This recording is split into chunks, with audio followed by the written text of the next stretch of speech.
19. She was born in Green Bay, Wisconsin, and she's a college student studying fine art at Yale, which makes her smarter than the average college student, I guess. She was incredibly smart and sweet, and a good person. Was? Her body was found outside of Stratford, Maine, 4 days ago. I was silent for a moment. I'm sorry, Roberto. How did you know her? Her father worked for me. He was a doorman. He died 4 years ago in a car crash, just a few miles from safety. Safety? I mean home. It's been a long few days. That's fair enough. So, what happened to Sally Ann? She lived with her grandparents in Augusta after that, and made sure she was well taken care of. Humans in positions of power or influence often also work for Avalon, or some of the more powerful individuals who make up the council.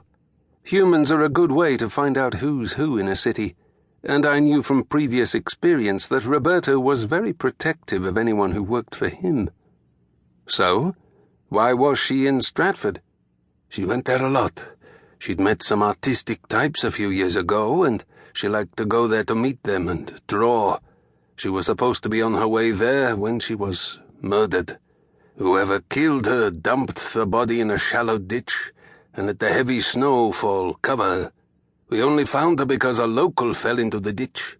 Sally Ann's grandparents contacted me to let me know. They're heartbroken. She was going to be something very special. That's why you're risking your job. Avalon won't fire me, Nathan. He had a fair point, but they would make his life very difficult for a few years.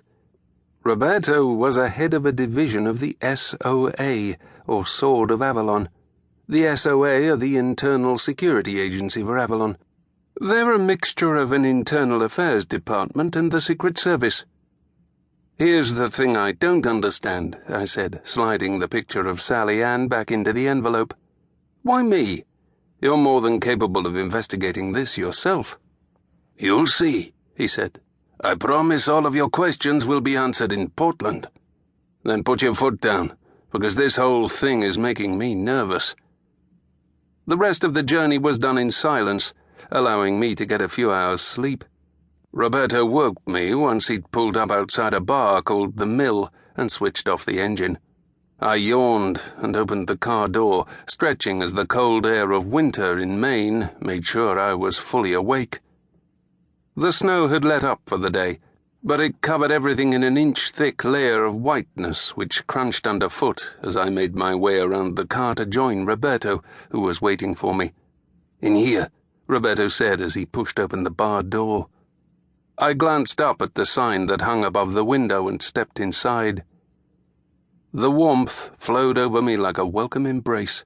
I glanced around the spacious bar and saw half a dozen people sat at various tables, either talking amongst themselves or eating.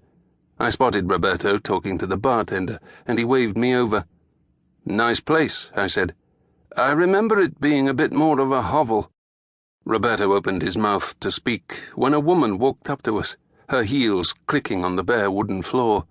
She wore a beautifully tailored dark suit and heels that put her just a few inches below my own height of 5'9".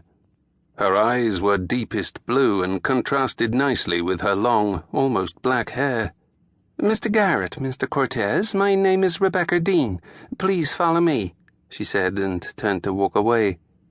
Her accent placed her from New York, but I thought I caught something else in there, a little Irish maybe. I watched her walk and received an elbow in the ribs from Roberto for the trouble. "Watch yourself," he said with a slight grin. "I'm more interested in watching her," I said. Roberto pointed to the woman's heels, which were 4 inches long and glinted as light hit them. "Those heels have blades on them," he whispered. "Like I said, watch out."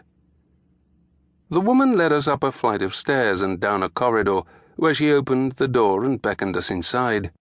"Please, take a seat," she offered, pointing to the 2 black leather armchairs that sat opposite a couch made of the same material.